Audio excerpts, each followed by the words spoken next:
The name of this session is the New Second Screen Live Theater Broadcasts, and this applies to all forms of music as well as to non-music. There are millions of dollars to be made, which is why this is of significance. Now, who am I? I am freelance engineer in charge at the Metropolitan Opera, but I emphasize the freelance. So I will answer any questions that you have to the best of my ability, but I am not speaking for the Met. I've worked on every show that the Met has done, but I am speaking for me and not for the Met. This is not exactly new. On the left, you're seeing the first live cinema transmission the Metropolitan Opera did. That was in 1952 to 31 cinemas in 27 cities. And on the right, you see the first time the idea appeared in print. It was in the New York Sun in 1877, where they said it'll be possible to represent on one time on 100 stages in various parts of the world the opera or play sung or acted in any given theater.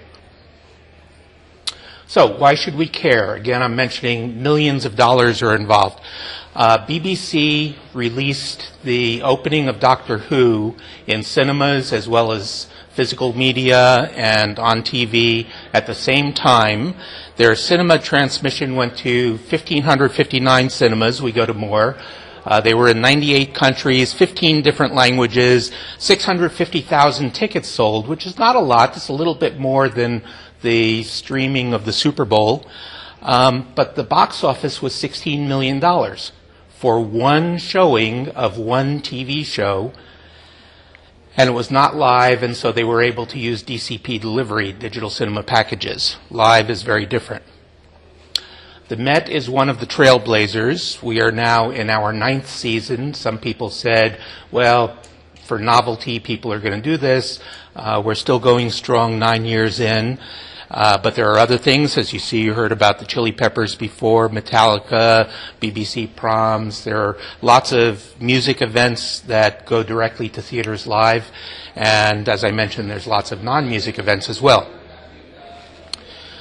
But it's not movies and it's not television. So let's compare movies and live event cinema. Movies have continuous showings. They have lifetime grosses, so what Gone with the Wind makes in 2014 counts toward the lifetime gross of Gone with the Wind, so there's a long tail. They're usable beyond cinema in television and various other media. There's a profit motive. There's mass movie advertising, so everybody knows about the movies. There's known characteristics. Those DCPs will play in any digital cinema. They're never live. They're perfectly edited and always color corrected. Now look at live event cinema. It's a one-time event. So there's no word of mouth. You can't come out and say, oh, wow, you really should go see that, because it's already over. But instead, there are advanced sales. The Metropolitan Opera announces its season typically in August, and within a few weeks, half of all the tickets are sold already. And a lot of the operas are sold out before the transmission even begins. Much higher ticket prices than a movie. A movie might go for $6 or $7. These will go for $22, $25, $30. The audience numbers very, very different. Again, you saw the BBC thing, 650,000. When the Met did La Boheme live on PBS, it was 18 million people. We're talking hundreds of thousands in the theater audience, but on the other hand, because of those high ticket prices, you make immediate money on it. But you don't necessarily have to make money. So down at the bottom right, you can't really notice that so much, but St. Olaf College has a choir. They have alumni, so they decided to do a Christmas show live.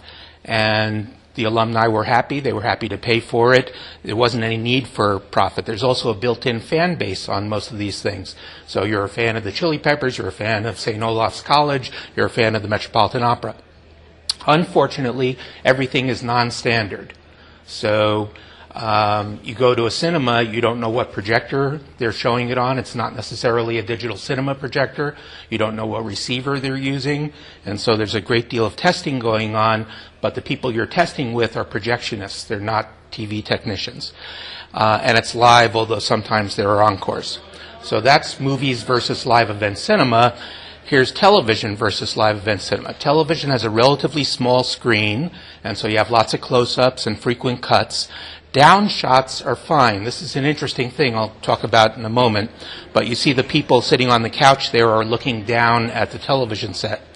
And we just heard a lot about surround sound, but it's home surround, and it's optional, as you heard in the last session, but home surround means that the surround is coming from the rear and no place else. Now here's event cinema. It's a giant screen, and so the shots need to be wider and there's fewer cuts. Down shots can be problems, and I'll talk again more about that later. And you need cinema surround, and in cinema surround, every speaker you can see in the auditorium is a surround speaker, even the ones on either side of the screen, because the main sound is coming from behind the screen. So here's a little bit about the Met Live in HD. The series began in December 2006. It began with fewer than 70 cinemas in just 4 countries where everyone took English, and there were just 6 operas. In the current season, we're in more than 2,000 cinemas, plus schools, art centers, and 19 ships at sea. We're in 70 countries on all 7 continents. To the best of my knowledge, we are the only television show that goes to Antarctica. 11 operas this season. We've gone as high as 12 operas, but it's important that we do an ongoing series with many operas, and we're the #1 alternative content worldwide. So the cinema you're seeing at the bottom right there, that's in Puerto Rico, and the one above that, that's in Charlottesville, Virginia. Here is the transmission we did in 1952. Anyone know what's happening at that movie theater that night? Looks to me like it's Carmen. Here is 2007, and if you look the third line down from the top, it says Met Opera. At least we got billing above Alpha Dog. So here's a look at the 55-year progress from 1952 to 2007. Started out black and white, low definition, worse than AM radio quality sound, 4 cameras in fixed positions. We had to negotiate with television networks to use their coax. So broadcasters had to drop the network feed that night so that we could get to the cinema. Just 31 cinemas in 27 cities, but more than 60,000 tickets sold, and that meant that we were in movie palaces, so there were more than 2,000 people in a cinema auditorium watching the thing. About a $60 top in 2007 dollars, but that was considered an insignificant gross, because for a movie, you filled up the movie palace, always. So if there were 10 empty seats in the movie palace, that meant that you weren't bringing in enough people. 90-minute walk-in today, HD, color, digital surround, 15 cameras moving, satellite delivery. In 2007, it was more than 600 screens, now more than 2,000, 97,000 seats sold, not that much more than in 1952. $22 top in the same dollars. And considered so significant a gross that it came in at number 11 in U.S. weekend theatrical box office gross for one showing. So that weekend gross is looking at 3 days of continuous showings. We do one showing. We very frequently finish in the top 10 in the United States. We've gone as high as number 2 in other countries. And we're down to a 45-minute walk-in now. But in both cases, lots of concerns from the House, the unions, and about the box office. The House is concerned, how can you do this thing while we're trying to put on operas? You're messing up everything else that we're doing. The unions, how can we do this additional stuff that's going out to theaters? Who's going to pay us? How are we going to get money for it? And the box office, if you have people going to movie theaters, who's going to come to the Opera House? Those have all been addressed, and they're all actually positive. Opera America did a survey, and it turns out that, in general, opera attendance has gone up since the cinema transmissions began. In all the cases, the cinema audience applauds. Who are they applauding? They're applauding a screen. And in both cases, the quality perception is high, and that's kind of interesting. This is one of the good news things about doing the cinema transmissions. Two reasons why the quality perception is high. One is there's a group mentality. So I don't know if you've ever seen the Psychological Experiments wonderful documentary. If you put one person in a room, give him a task, and have smoke come in under the door, he'll immediately find somebody and say, hey, there's smoke coming in under the door. Put 3 people in the room, give them the same task, send the smoke in under the door, nobody says anything. Because all 3 of them are figuring, well, if the other 2 guys aren't concerned, why should I be concerned? So same thing on these. In 1952, one of the cinemas switched over to a television broadcast in the middle of the opera. No one was concerned. I read the comment cards. Everyone said, oh, outstanding quality, quite wonderful. The other thing is something called cognitive dissonance. And in this case, the cost of the ticket is very important. You buy an expensive ticket, you have to go to wherever the transmission is, you have to allocate the time for that, maybe get a babysitter and everything. If you don't like what you saw, then you're stupid. But you don't want to be stupid. So it wasn't as bad as you thought. Some issues in the live HD cinema transmission. One, languages. Operas tend to be in Italian, French, German, or Russian. The infrastructure, standards and fragility. The schedule, ongoing, very important. The time of day. And then perception, framing and cutting. The psychovisual vertical angle. The psychophysical lip sync. And then spatial and temporal resolution and cinema norms. So let's look at those. Multi-language subtitling. We started out just English, as I mentioned, and then we had 2 weeks' notice that they wanted to add German. So the first show that we did German, we just doubled up everything. We had 2 graphics technicians, 2 graphics generators, 2 subtitlists, and they just did that. But then as we started adding more languages, it quickly became apparent we weren't going to be able to do that. So in conjunction with screen subtitling, we developed the first live multi-language subtitling system. We started with 5 languages. We're now at 8 languages. We can go to many more languages than that. And the system is sort of like closed captions on steroids, but pretty high quality. And it's inserted into the MPEG video for people who didn't have the appropriate receivers. When we started doing it, there were no receivers available that could show those subtitles, even though it was a standard. Now there's more receivers, and little by little we're getting rid of these devices that we use to insert it into the MPEG video. But that allowed us to have just one encode at the Opera House and a decode at the cinema. So even though we use fairly low bit rates, about 16 megabits per second, everyone says our quality is extremely high because there's no concatenated compression. Why infrastructure matters. Well, this is the projector that was used in one site at the 1952 transmission. But we don't know what projectors cinemas are going to be using. They could be smaller than this one over here, and we don't have any control on it. I was just asked in the last week from a country in the Middle East about getting a projector, and it was a 300 lumen projector. Just to give you an idea, this projector here is probably about 2,000 lumens, and they were going to use that for a cinema. We are delivering interlace because our distributor contract for one of our major distributors requires us to do that. We're distributing 25 frames per second in some places that have 60 frame per second television or 60 field per second television because that's the only field that's the only feed that's available to them. We're using MPEG-2 because of this issue of inserting the subtitles and having only one encode decode stage. We have issues with the pre-show brightness and sound. I'll show you the pre-show brightness in a moment, but the sound on the right there, you can see that a movie is typically 85 dB SPL for the nominal sound level. The ads that happen before the movie are 75 dB SPL, and the reason for that is they expect people to be talking during the pre-show. Similar but in the opposite direction for brightness. When they show the ads, they want the brightness to be higher because the lights are on, and then when they show the movie, the lights go out, but we may be on the pre-show projector. And then satellite issues, we have projectionists again, remember. So they're coming in, they have to tune in. They have to deal with things like snow. There's a projectionist wiping snow out of a dish in Erie, Pennsylvania. There's solar outages. Through their infinite wisdom, the Metropolitan Opera seems to always schedule at least one of our transmissions right in the middle of a solar outage period.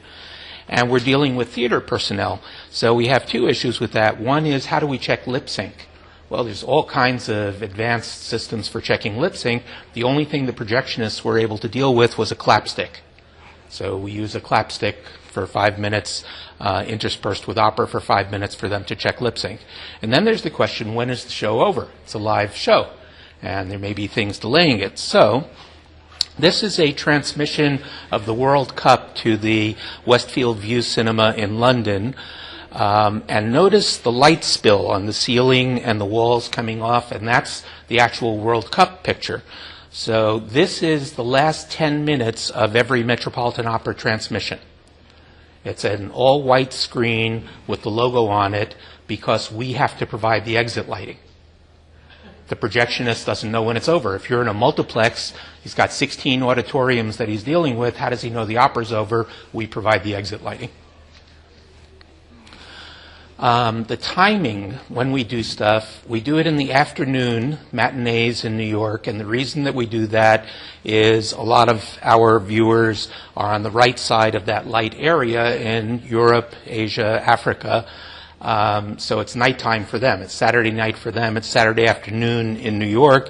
It's Saturday morning in California. It's really early Saturday morning in Alaska.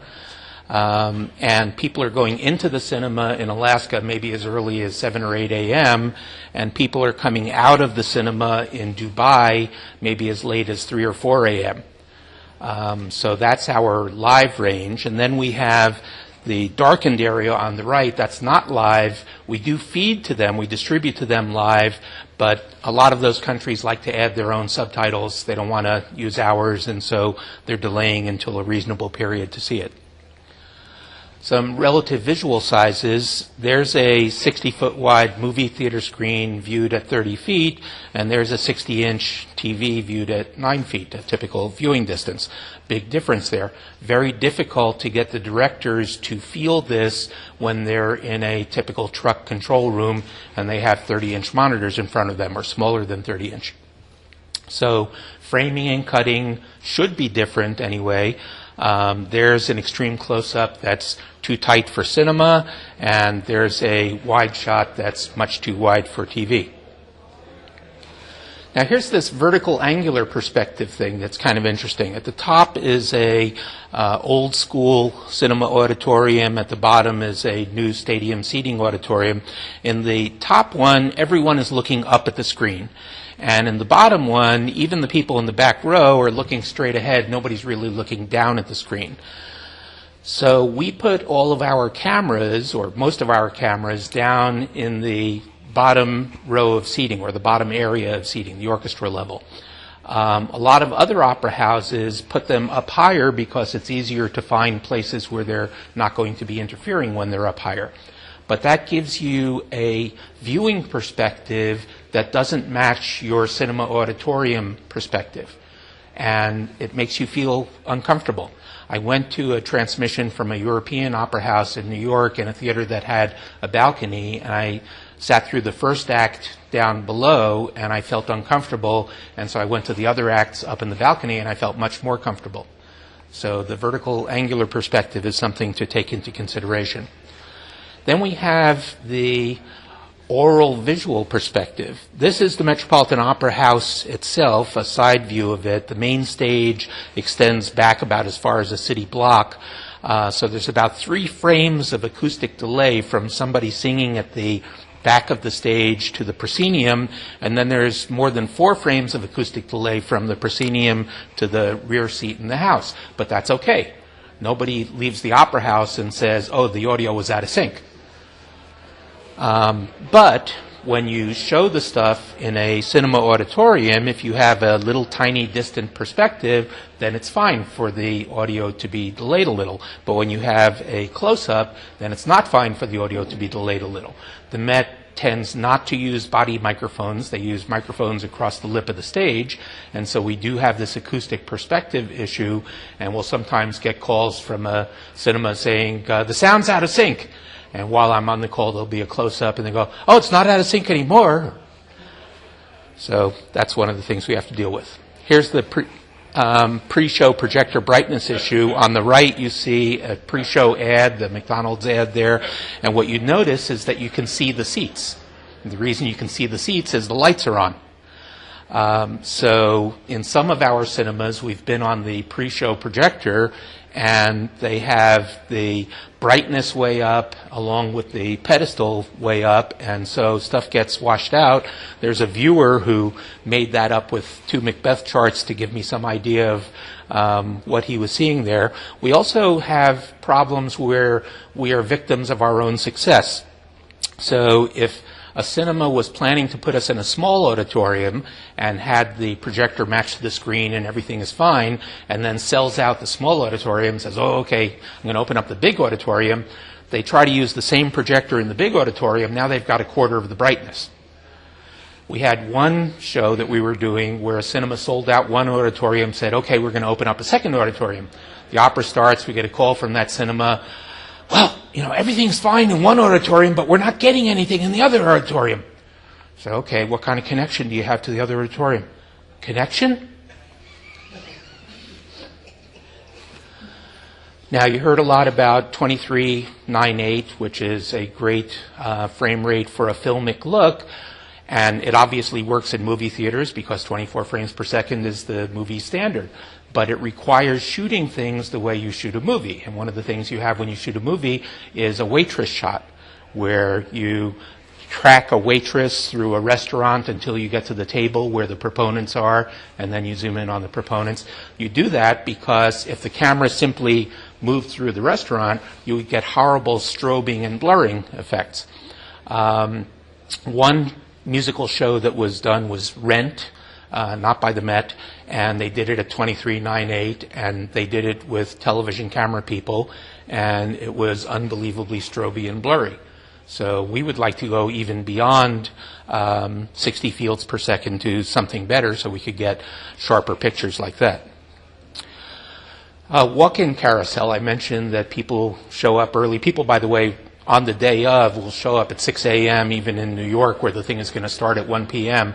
just to be online to get appropriate seats. But they get into the theater typically 45 minutes in advance, and we want to make sure that they have something to look at. So we'll do a pre-show carousel, stuff about who the performers are, but it's live, and so things can change. So here is a performer, Teddy Rhodes, who found out that morning, as it says there, that he's going to be doing the role of Escamillo in Carmen, and so we had to come up with a pre-show card in a hurry, and we didn't quite get it right, so you can see the little white line underneath his picture.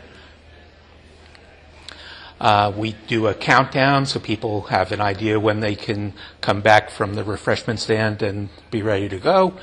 And then there's the question, what do you do for intermissions? And there are different philosophies about this. Some people say, just do a wide shot of the opera house and let the people do whatever they want. We fill it with backstage activity, and people seem to like that. We also do some interviews. Some transmission issues. I mentioned before the test material. We have to alternate every 5 minutes between some opera material and clapstick material. The reason for that is, again, it's projectionists. We don't know when they're going to be available to take a look at stuff. We also put up a language ID all the time. So if it's a cinema in Germany, it needs to see Deutsch on the screen. If it sees English or Portuguese or something like that, then it knows it's not on the correct feed. We have to do tests while the director wants to do a rehearsal. So we have to come up with multiple paths. we are doing AC3 sound, which is not intended to be interrupted, so we can't even use a routing switcher. We have to use a switcher bus to make sure the video doesn't get interrupted, and an AC3 synchronizer after that. There's weather issues, encoders, and so on. So that's basic story, and I will be happy to take any questions about either what we do at the Met or about event cinema in general. Yes? Anthony. Translating all the languages and they're just decoding the different bits? Is that accurate? Yes and no. We started out with this multi-language system transmitting all the languages, but the receivers were not available to decode them. And so we had some very special receivers made by Screen Subtitling that would decode the subtitle, reinsert it into the MPEG-2 video without ever decoding the MPEG-2, and then feed that out on an open satellite channel. And so that's what we did, and I think we're down to 2 languages still going out that way, and all of the other languages are now being decoded by the receivers in the cinemas. And then so the cinema, depending on what part of the world they're in, they pick the subtitle language today. Correct. Right. And that's one of these tuning issues. They have to tune into the right satellite channel, but they also need to pick the correct PID, and that's why we do little language IDs. We do a big language ID before the walk-in period that says, this is test material, this is what your language is. And then during the walk-in period, we have just a small word of the language so the projectionist can just look out and does that say English, does it say Francais, whatever, and make sure he's got the right language. Mark, how is the mix different for cinema, and if you listen to that on a home by-one system, does it translate? No, it's entirely different, because in the cinema, even the speakers that you have in front of you are surround speakers. So the speakers you see on either side of the screen, if you go to a movie theater, those are surround speakers. So if you do a home surround where you have only back material coming out of the surround, that's not going to work at all. We also, because cinemas are different live type environments, live I mean in an oral sense, an acoustic sense, than our home environments, we do a very different type of surround.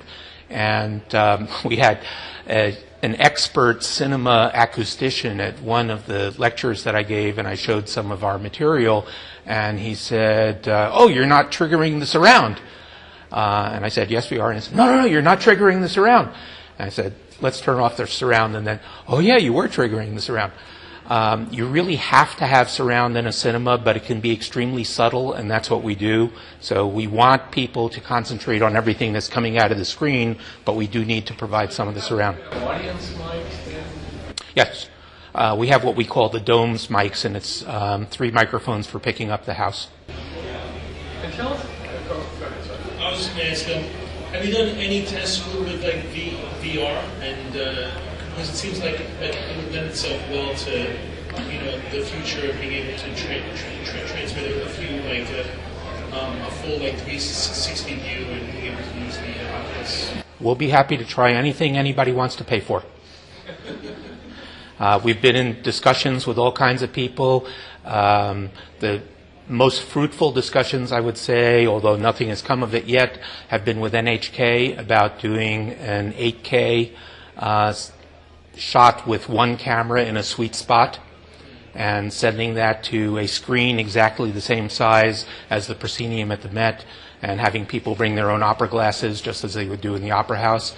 But that hasn't come out yet. We got contacted by a manufacturer who shall remain nameless, who said, oh, let's do a 4K one and we'll provide all the cameras. And I said, okay, what are you going to do for the lenses? And then they got very sheepish and never called back. So talk to us about the primary camera. So there are 2 or 3 main cameras. No, there are 8 to 13 main cameras. And some of those are robotic, some of those are remotely controlled. Yes. Talk about the remote controls. We put the remote controls in an area under the stage. because there's just no place else to put them. We don't have a front of house area where there's a sound mixing board or anything. And we put them there because we can't do the remote controls easily all the way back to the truck, and we don't have room in the truck anyway. So we have an area we call Roboland under the stage. We have one camera frequently used on a track across the lip of the stage, and that involves negotiation with the musicians as well as with the directors and so on, because if the track camera makes any noise, the musicians will walk out, so that has to be absolutely silent. We used to use tower cameras that would go up 24 feet and put them at the corners of the pit. We haven't used those for a while. There was one show where we had some typical pan-tilt zoom cameras on the pit wall, except that they had 42:1 lenses because they still needed to get some close-ups. And we'll frequently have a robotic camera in the back of the house for the beauty shot. But hold on a moment. Somebody back there had a question. Yes? Yeah, I was wondering, you mentioned there are now like 2,200 cinemas. Yeah. Are they all delivered by way of satellite, or are you doing fiber? It's almost all satellite at the moment. We have fiber to a cinema that's within spitting distance of the Met. And the first time we ran fiber to them, we had to deal with the Department of Transportation in New York to run the fiber across the lampposts. But now we have a permanent installation to them. The rest of it is satellite at the moment. We've had lots of people talk to us about going fiber, but again, it's this issue of, okay, who's going to pay for what? And when's it going to get in there? We'd love to go fiber even to just a few cinemas in Manhattan that we don't want to have weather issues with, but so far that's not been possible. Sorry? SohoNet does not go to all the cinemas that we want to go to. You find a connection to SohoNet in Lima, Peru, or in Antarctica.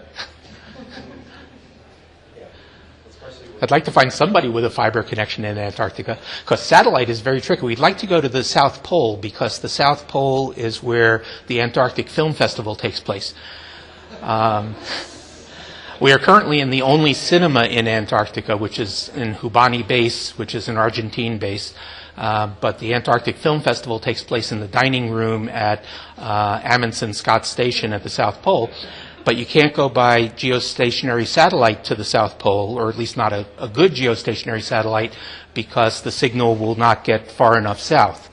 And there are polar satellites that you can use, but you can only use a polar satellite when it's visible to the South Pole, which tends to be for a couple of hours, but that's not long enough to do an opera. And they don't have the capacity either. So what we've been looking at is bad geostationary satellites. Geostationary satellites that have fallen out of the geostationary orbit, so they're moving north and south. And when they are far enough south, they can see the South Pole, but then we have to switch to another one. And one of those just burned up, so they don't have a long life after they've gotten into that point. But we're working on it. Yes, Anthony? There's been some work in dance and theater of having camera movement involved in. Have you tried any of that? Camera movement. Cameras moving, or you're mostly dealing with stationary cameras. No, we have movement. We have the track camera, we have jibs, we had those tower cameras, so we do a certain amount of movement, and we even did one show where we put a camera operator in a costume and had him go out on stage in a crowd scene. Anyone else? Okay, I guess it's break time. Thank you.